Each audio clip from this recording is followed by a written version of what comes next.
오늘의 사연은 반전과 복수, 그리고 괴롭던 마음을 이겨낸 극복의 이야기입니다. 심각하고도 시원한 이야기를 지금부터 읽어보도록 하겠습니다. 세상에서 가장 무서운 게 사람이라고들 하죠. 저는 사람이 무서워 두려움에 떨며 오랜 시간을 보낸 30대 여자입니다. 저는 어린 시절 체구가 또래에 비해 많이 작았어요. 초등학교 때는 큰 놀림이나 따돌림을 당하지 않았는데 중학교에 올라가면서 힘든 시간이 찾아왔습니다. 집안 형편이 좋지 않던 저는 교복을 나눔 장터에서 헌 교복을 가져와 입학했어요. 가난하고 몸집이 작은 저는 동급생들에게 잡아먹히기 쉬운 먹잇감이 되었습니다. 저를 홀로 키우신 아빠는 건설 현장에서 일용직으로 일하시는 잡부셨는데 같은 반 애들이 하교하며 허름한 아빠 모습을 보자 놀림거리가 하나 더 늘어났답니다. 처음엔 한두 명의 동급생이 저를 괴롭히고 따돌렸는데 한 달이 지나자 군중 심리가 발동되었는지 아무도 제 옆에 오려고 하지 않았어요. 그중 저를 심하게 괴롭히는 학생은 다름 아닌 학급 반장인 이민주라는 아이였습니다. 걔는 집도 부자이고 공부도 잘하는 데다 얼굴까지 예뻐서 따르는 친구들이 무척이나 많았어요. 공부도 잘하고 리더십까지 있어 선생님들에게도 신임을 받던 학생이라 빠지는 게 하나도 없었죠. 그렇게 잘난 애가 저만 보면 괴롭히고 싶어 안달이었어요. 하루라도, 아니 한시라도 저를 가만두지 않는 악마 같은 년이었습니다. 야, 똥자루, 컴온. 저는 항상 겁을 내며 억지로 자리에서 일어났습니다. 빨리 뛰어지 않고 뭐해? 너의 년이 왜 이렇게 굼떠? 미안. 오늘은 뭐하고 놀까? 좋은 생각이 났어. 뭔데, 민주야? 재밌는 거 생각났어? 오늘 수학 시간이 있지? 꼰대 중에 꼰대인 노친네 수업 말이야. 오늘 똥자루가 수학 선생님한테 담배를 집어 던질 거야. 그럼 수업 이거 뭐고 중단하고 존나게 똥자루를 혼내겠지? 생각만 해도 재밌겠다. 민주 넌 천재다. 어떻게 그런 생각을 했어? 그런데 똥자루가 제대로 해낼 수 있을까? 이 겁 많은 년이 담배를 집어 던질 패기가 있겠냐고. 저는 일진들이 하는 말을 듣고 겁에 질려서 온몸에 식은땀을 흘리며 벌벌 떨었습니다. 똥자루, 왜 떨고 지랄이야? 누가 널 잡아먹냐? 그냥 담배 좀 집어 던지면 되는 거야. 만약 이걸 해내지 못하면 넌 오늘 학교 끝나고 집에 못 갈 줄 알아. 알아들었어? 그런 짓을 어떻게 해? 정학을 당할지도 모르는데. 그거야 네 사정이고. 오늘 나는 재밌는 구경을 해야겠으니까 시키는 대로 해라.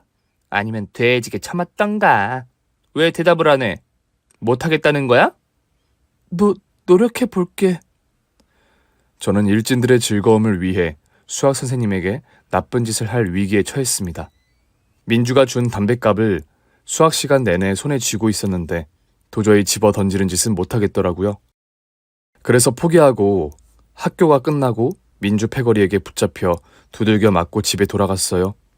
일진 애들은 티가 나지 않게 때릴 줄 알아 얼굴은 건들지 않아서 아빠한테 들키지 않았답니다. 그리고 급식실에서 조용히 먹고 싶었는데 일진들이 저를 가만두지 않았어요. 제가 비린내를 심하게 느껴서 생선을 먹지 못하는데 그 꼴을 보기 싫었는지 민주가 억지로 제 입에 꽁치를 뼈째 쑤셔 넣었습니다. 너도 생선 못 먹냐? 나랑 똑같네. 나도 맨날 생선은 짬통에 버리는데. 그런데 너는 이렇게 그냥 버리면 안 되지 않아? 네 아빠가 노가다 뛰어서 널 키우는데 급식비가 아깝지도 않냐? 네가 처먹는 밥이 다 네 아빠의 피와 땀이라고. 주둥이 벌려봐.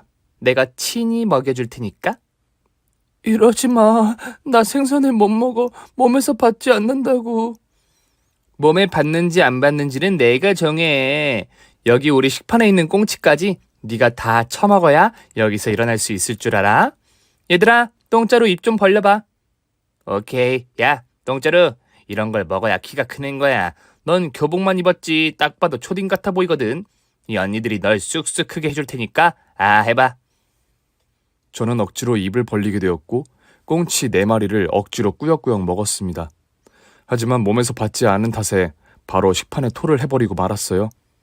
그러자 식판의 잔반을 제 머리 위에 부어버렸답니다. 식당에서 그걸 본 학생들은 아무도 저를 도와주지 않았어요.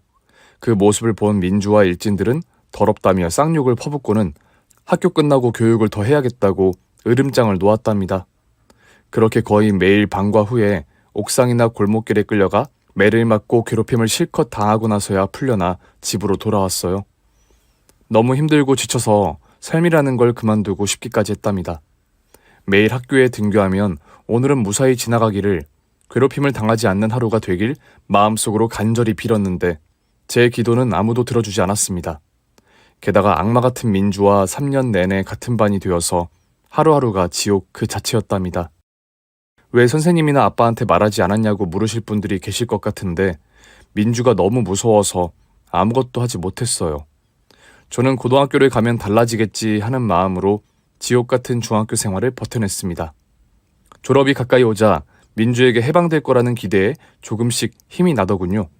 하지만 하늘의 장난인지 저와 민주는 같은 고등학교에 가게 되었습니다. 그때 당시 고등학교를 1지망부터 3지망까지 써서 제출했는데 민주가 1지망에 쓴 고등학교를 제가 피하고 싶어 마지막 3지망으로 썼는데 운이 나쁘게도 그 학교에 걸리게 되었답니다. 똥자루, 넌 나의 영원한 노예인가 보다. 나랑 같은 고등학교를 가게 되었다니? 이건 뭐 거의 운명이네. 내가 계속해서 널 재밌게 해줄 테니까 고등학교에 가서도 친하게 지내자. 저는 겁에 질려서 치마 사이로 오줌을 싸고 말았어요. 그러자 민주가 학생들을 불러 모아 저를 조롱하고 놀려댔죠. 야, 인연 오줌 지린 거 봐. 진짜 웃기지 않냐? 진짜 지렸네. 어우, 냄새. 이거 사진 찍어서 고등학교 올라가서 뿌리자. 그럼 입학과 동시에 또 찐따가 되겠구나. 우리 똥자루 불쌍해서 어떡하냐. 걱정하지 마. 내가 예쁘게 찍어줄 테니까. 여기 봐. 하나, 둘, 셋.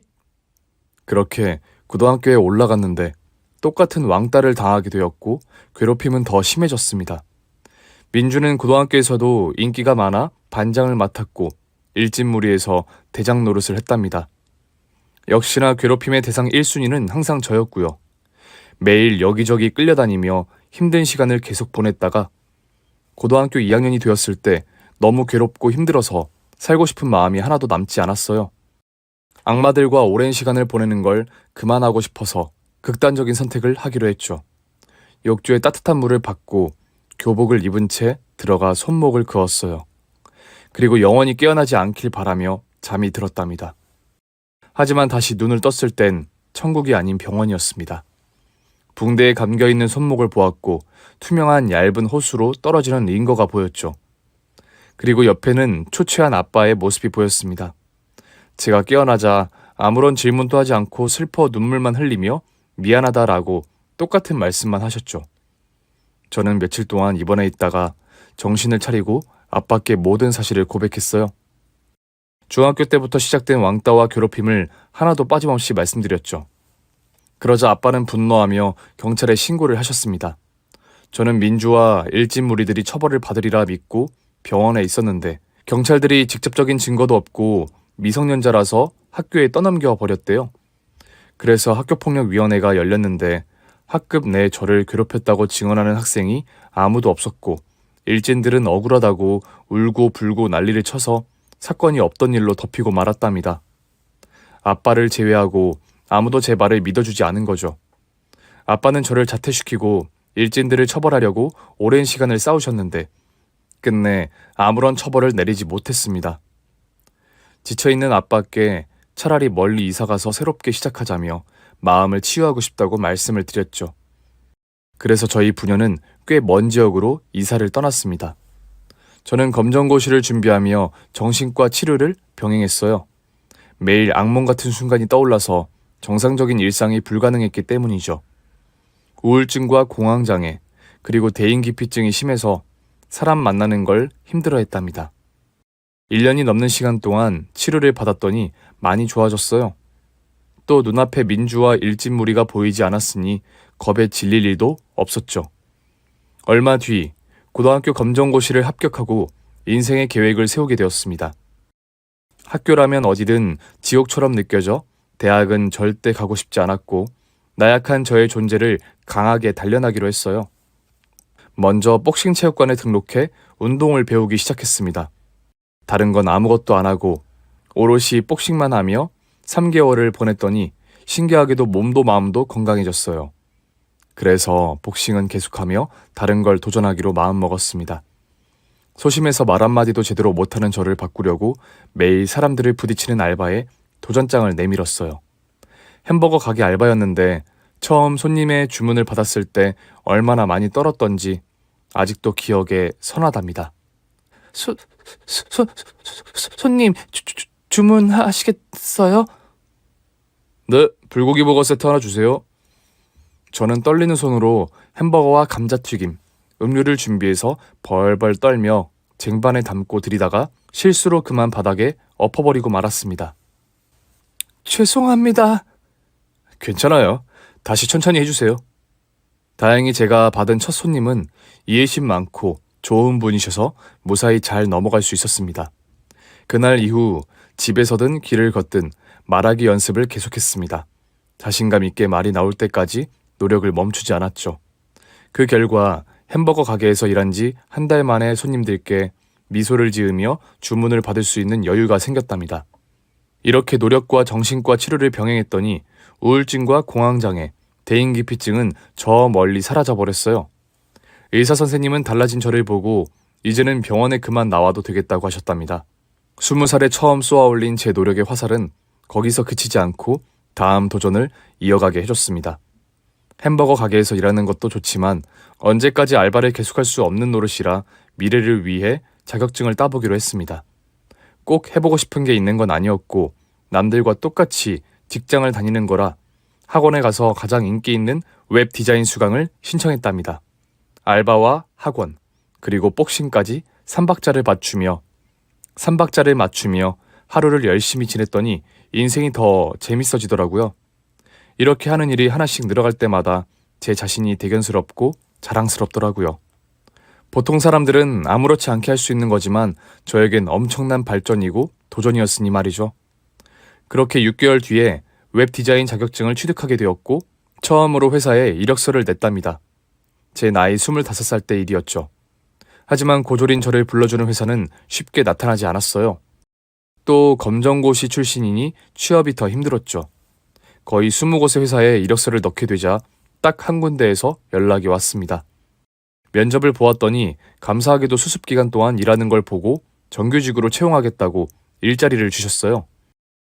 회사는 작은 기업이었는데 20년 이상 운영된 탄탄한 곳이었어요. 또 10명의 직원들은 모두 친절하고 좋은 사람이라 제가 예전처럼 겁을 내거나 긴장할 필요가 없었습니다. 제게 주어진 웹 디자인 업무는 난이도가 낮은 직업이어서 어렵지 않게 작업을 했고 상사들에게 먼저 다가가 시켜줄 일이 없는지 너스레까지 떨면서 일을 찾아서 했답니다. 그렇게 열정을 보이며 일했더니 3개월 뒤에 정식 직원으로 채용이 되었어요. 그리고 회사 생활에 적응을 도와준 한 선배가 있었는데 어느 주말에 연락을 해서 밥을 먹고 놀자고 하더라고요. 저야 직장 상사가 부르는 것이니 거절하지 못하고 나갔답니다.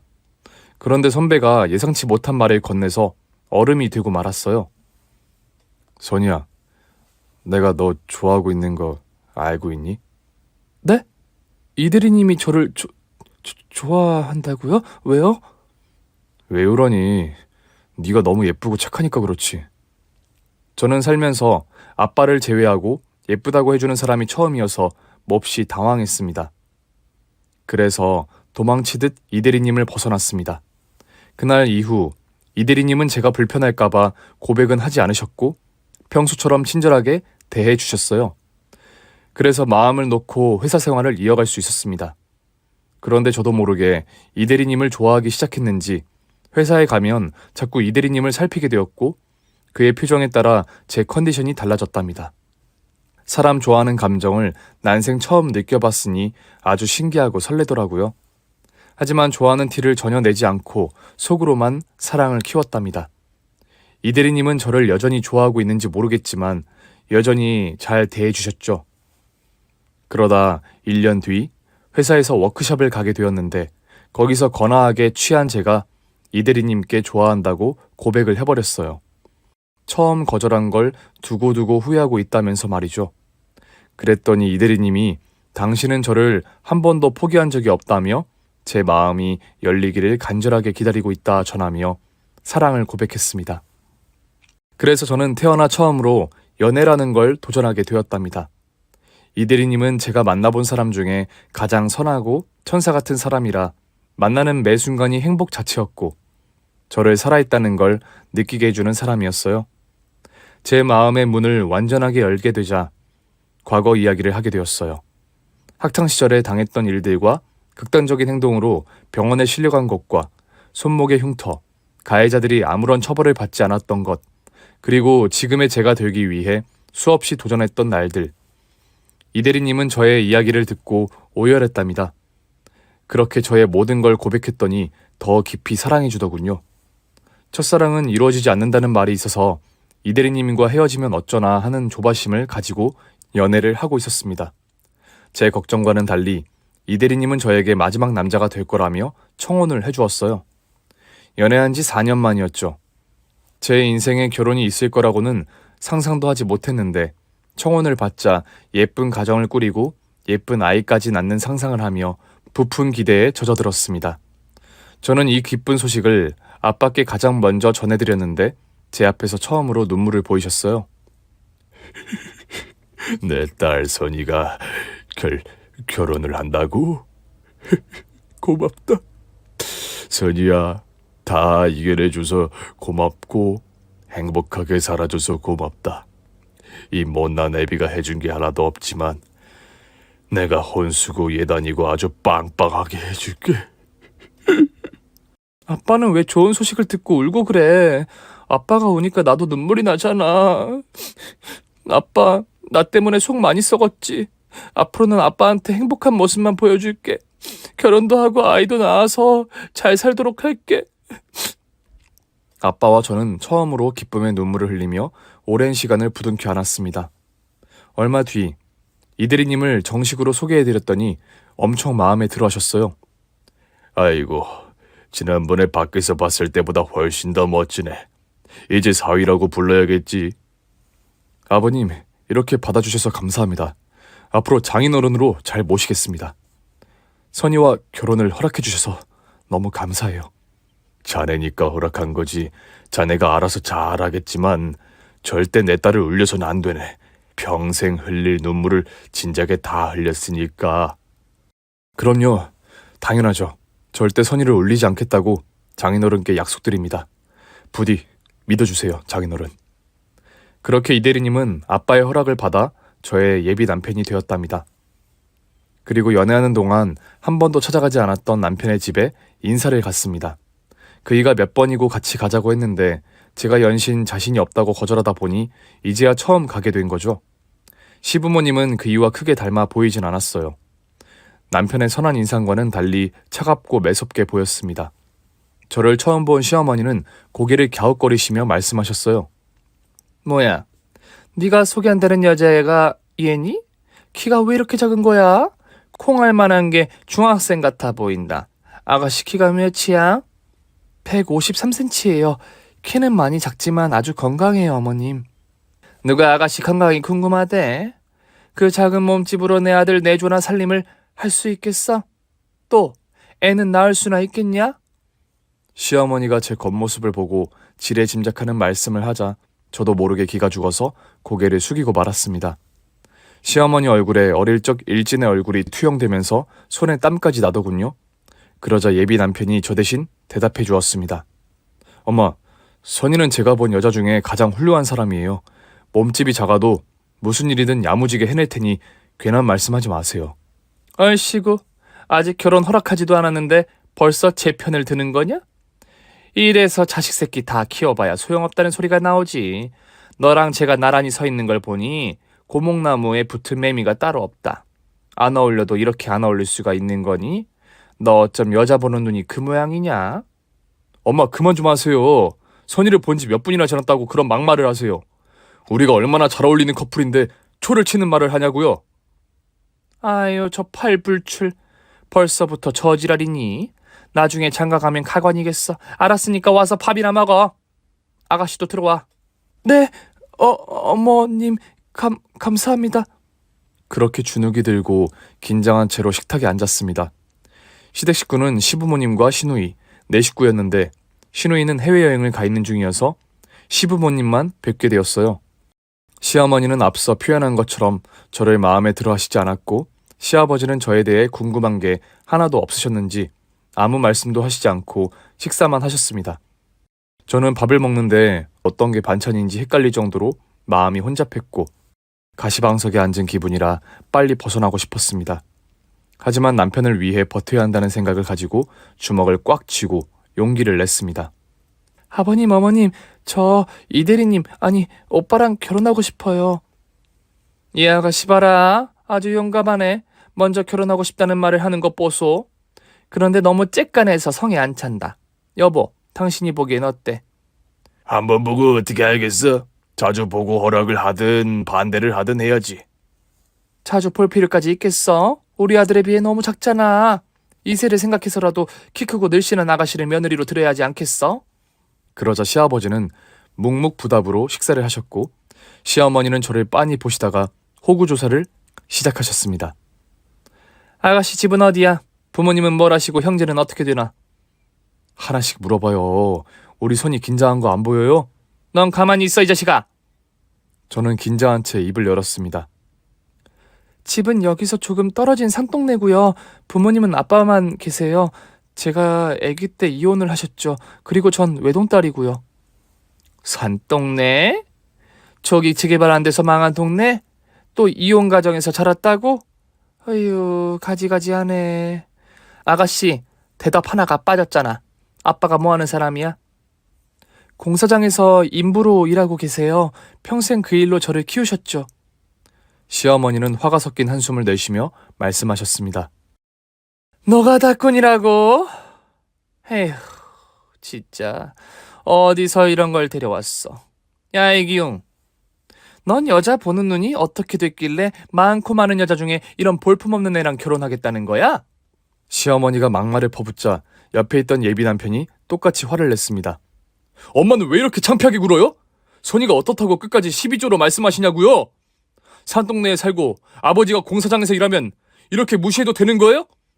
선이는 내가 본 사람 중에 가장 훌륭하다고 몇 번을 말해야 알아듣겠어요. 나랑 결혼할 사람이니까 존중하는 태도로 말씀하세요. 이놈의 자식이 어디 부모 앞에서 언성을 높여? 그리고 네 엄마로서 물어보고 할 말도 마음대로 못하냐? 최소한의 예의라도 지키시면서 말씀하시면 제가 뭐라 하겠어요?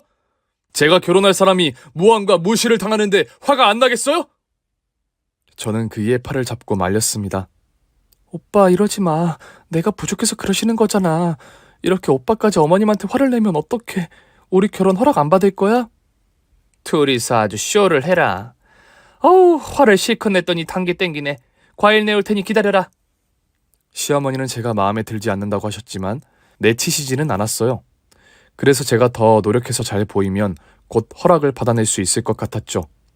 주방에 따라 들어가서 제가 과도를 잡고 사과를 깎으려는데 손목의 흉터를 보시고 물으셨습니다. 아가씨, 손목의 흉터 뭐야? 어쩌다 다친 거야? 아, 이거요. 고등학교 때 실수로 다쳤어요. 내가 보기엔 실수로 다친 게 아니라 직접 만든 흉터 같은데. 저는 잠시 입을 다물고 사과를 깎았는데 시어머니가 꼬치꼬치 흉터에 대해 물으셨어요. 그래서 하는 수 없이 시부모님께 제 과거 이야기를 털어놓고 말았답니다. 시아버지는 여전히 무관심한 태도로 일관하셨고 시어머니는 찌찌거리시며 바보 같다고 하셨습니다. 아가씨가 괴롭힘을 당하고 산 게 일진들 탓만 있을까? 내가 보기엔 아가씨가 욕먹을 짓, 맞을 짓을 한 것 같은데. 여하튼 그런 극단적인 짓까지 했다니 더 찜찜해지네. 내 아들이랑 살다가 괜히 큰일을 치르는 게 아닐까 걱정된다고. 어머님, 지금은 다 이겨내서 몸도 정신도 건강해요.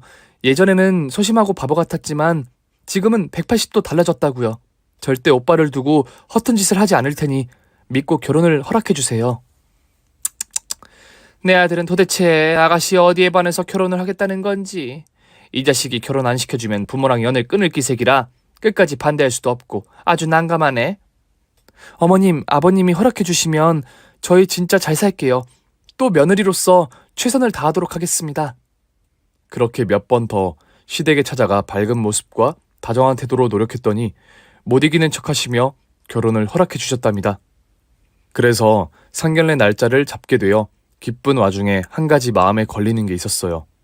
바로 얼굴 한번 본 적 없는 시누이가 저를 어떻게 볼지 걱정되더라고요. 신우이는 뷰티 유튜버로 10만 구독자가 있는 사람이었습니다. 저도 영상을 몇 개 봤는데 정말 예쁘고 단아해 보이더라고요. 오빠 여동생 진짜 예쁘다. 성격도 예쁜 사람이겠지? 아니, 성질머리 더러워. 그리고 얼굴은 성형빨, 화장빨이야. 실물 보면 흔한 강남 미인이라고. 선이 너의 미모에는 발끝에도 못 미치는 수준이야. 그리고 얘가 널 싫어할 리가 없지. 내 동생은 나랑 서로에게 관심도 없고 연락도 거의 하지 않아. 가끔 집에서 보는 게 전부니까 아예 신경조차 쓰지 않아도 돼. 에이, 그런 말이 어딨어. 한 식구가 되면 친하게 지내야지. 오빠도 결혼하면서 이번 기회에 여동생이랑 친해지도록 해봐. 우리 선이가 그러라고 하면 그래야지. 알겠어. 그렇게 며칠 뒤 상견례 날이 되자 저는 아빠를 모시고 약속 장소로 갔습니다. 시댁 식구들은 차가 밀린다며 20분 정도만 기다려달라고 하더라고요. 이윽고 시부모님과 남편이 들어왔고 처음 마주한 시부모님과 아빠가 악수를 하고 인사를 나누었습니다. 그런데 아빠가 시어머니 얼굴을 보고 고개를 갸우뚱하시며 어디서 만나뵌 적이 있다고 말씀하셨어요. 안사돈, 혹시 저희 만나뵌 적이 있나요? 제가 낯이 있으신가 봐요. 그런데 전 사돈을 처음 뵙는 것 같습니다. 아, 그럼 제가 다른 사람과 헷갈렸나 봅니다. 그러자 시아버지가 목을 가다듬고 말씀하셨어요. 이 사람이 성형수술을 해서 다른 사람과 헷갈리셨나 봅니다. 왜 성형한 여자들은 다 거기서 거기잖아요. 당신은 왜 쓸데없는 소리를 하고 있어? 마누라를 망신 주고 싶니? 조용히 입 다물고 앉아라. 내가 뭐 틀린 말을 한 것도 아니잖아. 그렇게 부끄러우면 성형은 뭐하러 했나? 에헴. 대화가 조금 당황스럽긴 했지만 나쁜 분위기까지는 아니어서 자리에 앉아 이런저런 대화가 오갔습니다. 결혼하면 신혼집을 어디로 얻을 것이며 혼수는 어떻게 준비하고 예단은 생략하는 등등 갈등 없이 대화를 잘 풀어가고 있는데 뒤늦게 해외에서 돌아온 유튜버인 신우이가 문을 열고 들어왔습니다. 헬로, 엄마 아빠 딸 왔어. 내가 여행 간 사이에 많은 일이 있었네. 오빠가 장가를 가겠다니 정말 어이없다. 오빠 같은 사람을 만나주는 여자가 있는 줄 몰랐다. 어서 와서 사돈 어르신 되실 분과 새언니 될 분한테 인사드려라. 알았다. 처음 뵙겠습니다. 저는 10만 유튜버 이채리라고 해요. 반가워요, 아가씨. 저는 신우이의 실물을 보자 소스라치게 놀라고 말았어요. 유튜브 영상으로 봤을 땐 몰랐지만 제 눈앞에 있는 신우이는 제가 평생 잊지 못할 사람이었습니다. 바로 중고등학교 시절 저를 따돌리고 괴롭혔던 이민주가 분명했답니다. 성형으로 얼굴을 갈아엎긴 했지만 특유의 느낌과 눈동자만 봐도 확신할 수 있었어요. 제가 세상에서 가장 사랑하게 된 남자가 세상에서 가장 증오하고 있는 여자의 오빠라는 사실에 잠시 넋을 잃고 말았고 자리에 앉아 아무 말도 하지 못하고 있었습니다. 이채리가 본명이 아니죠? 네, 그건 유튜브 할 때 쓰는 이름이고 본명은 이민주. 어머, 우리 새언니 벌써 나에 대한 조사를 하셨나 보네? 맞아요. 이민주. 내 얼굴 봐봐. 내가 누군지 기억 못하는 거야? 네? 저 아세요? 왜 갑자기 반말을... 똑바로 보라고. 내 인생을 지옥으로 만들었던 악마녀나. 제가 붕괴하고 자리에서 일어나자 아빠는 눈치를 채셨어요. 시어머니가 성형을 해서 긴가민가 했던 기억이 또렷이 되살아나셨답니다. 아, 이제야 당신이 누군지 알겠군. 학폭위에서 자기 딸은 아무 죄가 없다며 나에게 딸 교육을 제대로 시키라고 했던 여편네였어. 뭐야 그럼? 당신 딸이 그때 학교 자퇴했던 그 왕따 미친년? 미친 여자는 당신과 당신 딸이지. 당신 딸 때문에 내 딸이 어떻게 살아왔는지 알아? 그거야 아저씨 딸이 행동 거지가 바르지 못해서 왕따를 당한 거잖아. 왜 애먼 내 딸을 탓하고 그래? 아빠와 시어머니가 고성을 오가며 다투자 시아버지가 일어나서 말리셨어요. 예비 남편은 저를 괴롭힌 존재가 자기 여동생이라는 사실에 충격을 심하게 받아서 꿀먹은 벙어리가 되었습니다. 시아버지가 말리긴 했지만 아빠와 저는 이미 결혼이고 나발이고 눈앞에 있는 민준형과 시모를 죽일 듯이 노려보고 있었습니다. 그러자 민주가 아주 차분한 말투로 말하더군요. 어머, 선이 너였니? 세상이 이렇게 좁다. 어떻게 네가 우리 오빠랑 결혼하겠다고 여길 온 거야? 처음 여기 올 때는 네 오빠랑 결혼할 마음으로 왔지. 그런데 지금은 생각이 바뀌었어. 니년한테 복수할 순간이 온 것 같다. 뭐, 복수? 얘는 그게 언제적 일인데 이제 와서 복수를 하겠다는 거야. 그리고 니까짓 게 나를 이겨먹겠다고? 조그만한 년이 겁대가리를 상실했구나?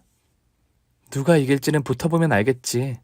아빠, 내가 전혀 응징하는 동안 앞에 있는 얘네 부모를 막아줘. 그래, 알았다. 너 하고 싶은 대로 다 해봐, 선이야. 그래서 그 자리에서 일어나 테이블 옆으로 섰더니 민주가 깔깔거리며 나오더라고요. 똥자루 노예년이 많이 컸네. 이 주인님한테 덤비겠다니. 그래 보아하니 결혼도 파토난 것 같은데 한판 떠보자. 오랜만에 니년 밟아주고 실컷 비웃어주마. 지금부터 너에게 지옥이 뭔지 보여줄게, 이 쓰레기 악마년아. 민주가 먼저 손을 뻗어 공격했지만 복싱으로 단련된 제가 가볍게 피한 뒤 주먹으로 잽과 훅을 날려주었어요. 잠시 후 민주의 코에서 쌍코피가 흐르기 시작했습니다. 뭐야, 쌍코피? 너 인연 가만두지 않겠어. 좋아, 그런 패기로 계속 덤벼봐. 허접한 민주의 주먹과 발차기는 저에게 무용지물이었고 제가 날린 주먹을 모두 맞은 민주는 비틀비틀거렸습니다. 마지막 어퍼컷을 때려 바닥에 눕히는 것으로 주먹을 거두었네요. 아이고 머리야, 별이 빙빙 도네. 똥자루, 너 도대체 무슨 일이 있었길래 이렇게 변한 거야? 몰라서 물어? 니년 때문에 지옥에서 살다가 빠져나오려고 몸부림을 치며 살았다고. 네 덕에 아주 강한 사람이 된 거지. 가만히 있어보자. 여기서 끝이 아니야. 시부모가 그만하라며 달려들려고 하는데 아빠가 온몸으로 막으셨습니다. 그래서 저는 테이블 위에 있던 꽁치조림을 잡아서 민주의 배 위로 올라탔어요. 그리고 한 손으로 주둥이를 잡고 벌렸습니다. 아, 해봐. 네가 나한테 억지로 생선 먹였던 거 기억하지? 이번에는 네 차례야. 너도 생선 못 먹는다고 했으니까 어떤 고통인지 느끼게 해줄게. 자, 입 벌려봐. 좋은 말 할 때 아니면 주탱이 한 대 더 날려버린다. 선이야, 이러지 마. 내가 잘못했어. 그런데 그때 나도 어려서 아무것도 모르고 그런 거야. 여기서 그만 멈추자, 제발. 너 아까 내 말 뭘로 들었니? 이제부터 시작이라고 했잖아. 일단 이것부터 처먹자. 하란 말이야. 이를 악물고 버티는 민주의 주둥이에 주먹을 한 대 꽂았더니 바로 열리더군요. 꽁치를 입안에 박아버리고 억지로 먹게 만들었습니다. 이윽고 민주는 눈물 콧물을 쏟으며 오바이트를 했답니다. 나 생선 못 먹어. 내가 예전에 너한테 이런 짓을 왜 했는지 모르겠어. 미안해, 선이야. 제발 여기서 멈추자. 저는 테이블에 있던 김칫국을 들고 민주 머리에 부어주었습니다. 제가 당했던 것과 똑같이 말이죠. 그러자 민주는 엉엉 울면서 제발 그만하라고 애원했답니다. 시부모가 그 꼴을 보고 아빠를 밀치고 저에게 달려드는데 예비 남편이었던 오빠가 막아주더군요. 하지 마세요. 민주는 당해도 싸다고요. 선이가 쟤 때문에 얼마나 힘들고 괴로운 삶을 살았는지 들으셔서 알잖아요. 두 분은 먼저 나가세요. 여긴 제가 정리하고 갈 테니까요. 시부모는 험악한 분위기와 각성한 제 얼굴을 보고 겁에 질려서 그대로 나가버렸고 아빠는 제 뒤에서 묵묵히 서 계셨습니다. 오빠가 민주에게 무릎 꿇고 진심으로 사과를 하라고 하자 겁에 질린 악마년이 제 앞에 넙죽 엎드려 사과를 하기 시작했어요. 미안하다, 선이야. 내가 너한테 못할 짓을 너무 많이 했다. 내가 죽일년이야. 나 때문에 극단적인 행동을 한 것도 다 알아. 그때 나도 너를 찾아가 사과하려고 했어. 하지만 용기가 없고 비겁한 나는 아무것도 하지 못했어. 너무 늦었지만 이렇게 용서를 빌 테니 한 번만 봐줘. 민주는 무릎을 꿇고 머리를 조아리며 두 손을 높이 들고 싹싹 빌었습니다. 하지만 제 분노는 가라앉을 기미가 보이지 않았습니다. 여기서 더한 복수를 하고 싶었지만 추후를 계획하고 마무리를 하고 나가려고 했답니다. 널 용서하는 일은 없어. 내가 죽을 때까지 네 년이 평범하게 살지 못하게 복수할 거야. 오늘은 여기서 끝내지만 이제부터 시작이라는 걸 명심해. 아빠, 그만 가자. 그래, 앞으로 이 기집애와 애미 되는 년이 지옥에서 살게 만들자. 그렇게 식당 룸에서 나가려는데 오빠가 제 앞을 가로막더군요. 선이야, 이대로 가면 어떡해? 나는 어떻게 하라고? 설마 나랑 헤어질 생각이야? 선이야, 난 민주랑 평생 인연을 끊고 살 수 있어. 그러니까 우리 결혼은 별개의 문제로 보자고. 아니, 저 악마년 오빠랑 결혼할 수는 없어. 오빠가 누구보다 날 사랑하고 천사 같은 사람일지라도 민주년의 피가 흐르는 오빠와는 절대 인연이 될 수 없어. 우린 이제부터 악연이야. 그러니까 평생 보지 말고 살자. 저리 비켜. 안 돼, 선이야. 제발 날 버리지 마. 날 받아주겠다는 말을 할 때까지 절대 비켜서지 않을 거야. 그럼 할 수 없지. 저는 오빠의 턱에 어퍼컷을 날려 기절을 시켜버렸습니다. 그리고 아빠와 그곳에서 퇴장하고 집으로 돌아갔답니다. 절 괴롭혔던 악마년을 무너뜨리기 위해 인터넷에 글을 올렸습니다. 6년 동안 괴롭힘 당했던 자세한 이야기를 서술하고 증거가 부족하지만 제 손목에 흉터를 사진으로 올렸죠. 제 글은 일주일 만에 일파만파 퍼져갔고 같은 중고등학교를 나온 동급생들이 제가 괴롭힘 당한 목격담을 써주었답니다. 학창시절에는 아무도 도와주지 않더니 이제야 저를 돕더라고요. 덕분에 민주의 유튜브는 바로 폐쇄를 하게 되었고 학교폭력 가해자로 낙인이 찍혀 인터넷에 사진이 엄청나게 돌아다니기 시작했습니다. 이 파장은 쉽게 가라앉지 않고 민주의 부모의 신상과 사는 집 주소까지 털려서 많은 사람들이 찾아가 계란 세례를 하기도 했고 현관에 학폭 악마년이라고 락카로 글씨를 새겼답니다. 그래서 시댁 식구들은 야반도주하듯 몰래 이사를 떠나갔는데 그 위치까지 알아내서 많은 사람들이 끝까지 괴롭혀 주었어요. 저에게 흘리게 한 피눈물을 피고름으로 돌려받게 된 거죠. 민주는 오랜 시간을 힘들어하다가 제가 했던 것처럼 극단적인 행동을 했답니다. 다행히 응급실에 가서 치료를 받고 목숨을 구할 수 있었다네요. 하지만 정신적으로 크게 힘들어서 우울증과 공황장애를 앓게 되었답니다. 제가 겪은 모든 것들을 똑같이 당하게 된 거죠. 그래서 전 복수를 여기에서 끝내려고 인터넷에 다시 글을 올렸습니다. 저를 괴롭힌 악마를 응징해줘서 감사하지만 그만 멈춰달라고 말이죠. 똑같이 모두 당했으니 더 심해지면 큰일이 날 것 같다고 글을 썼죠. 그제야 사람들은 민주와 가족들을 괴롭히는 짓을 멈추게 되었네요. 그렇게 복수를 끝낸 저는 훌훌 털어버리고 새로운 인생을 살기로 했어요. 먼저 오빠와 같이 다니던 회사를 그만두고 제일 잘할 수 있는 일에 도전하기로 했답니다. 그게 바로 복싱이었어요. 민주 때문에 시작한 거지만 지금은 웬만한 여성 프로 선수와 스파링을 해도 밀리지 않는 실력이 되어서 선수 겸 코치로 체육관을 출근을 하게 되었습니다. 몇 달 뒤 아마추어 여자 45kg 이하 시합을 나갔는데 4경기 모두 KO로 승리하며 신인 왕을 거머쥐었습니다.